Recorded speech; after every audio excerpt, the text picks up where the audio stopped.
அதான் என்கிட்ட ஒருத்தர் சொன்னாங்க, முன்னாடி கெட்டது பண்ணால் தான் பிரச்சனை வரும்னு சொன்னாங்க. இப்போ நல்லது பண்ணால் ரொம்ப பிரச்சனை வருது. ஸோ அது ஒன்றுமே இல்லை. நம்ம அடி வயிற்றில் கணக்கில் நம்ம தைரியமாக இருக்கலாம். நம்ம பக்கம் ஒன்றுமே எதுவுமே இல்லை, தப்பு இல்லை. நல்லது எதுன்னு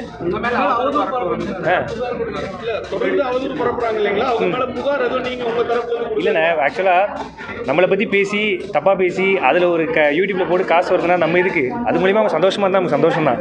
எப்படி சொல்கிறது, நம்ம பக்கம் எல்லாமே கரெக்டாக இருக்குது. நம்ம யாரும் மக்களுக்கு தெரியும். நான் ஒரு வீடியோ போட்டது கூட என்ன சொன்னாங்கன்னா, எதுக்கு நீ அதை ரீப்ளே பண்ணிட்டே இருக்க, நீ யாருன்னு எங்களுக்கு தெரியும், எதுக்கு திருப்பி திருப்பி சொல்கிறேன். நிறைய மக்கள் எனக்கு மெசேஜ்லாம் பண்ணாங்க. ஸோ நான் தெளிவாக இருக்கிறேன். நான் எவ்வளோ கஷ்டப்பட்டு உழைக்கிறேன், எவ்வளோ ஓடுறேன். அதுலேயும் வந்து உன் பின்னாடி யார் இருக்கா, உனக்கு எவ்வளோ ஃபண்டு வருது. ஆக்சுவலி நான் யார்கிட்ட காசு வாங்கி ஏமாத்திருந்தேன்னா யாரோ ஒருத்தர் சொல்லியிருந்தாங்க, அவங்க போய் கேஸ் கொடுக்கட்டும். எங்களுக்கு அப்படி எதுவுமே சொல்லலை, சும்மா வந்து பேசிக்கிட்டே தானே இருக்கிறாங்க. கேபிஒய் பாலாக்கு ஆதரவா சீமான் அறிக்கை வெளியிட்டிருக்காரு. அவர் பணம் எப்படி வந்தால் என்ன, மக்களுக்கு நல்லது செஞ்சால் போதும் அப்படின்னு சொல்லியிருக்காரு.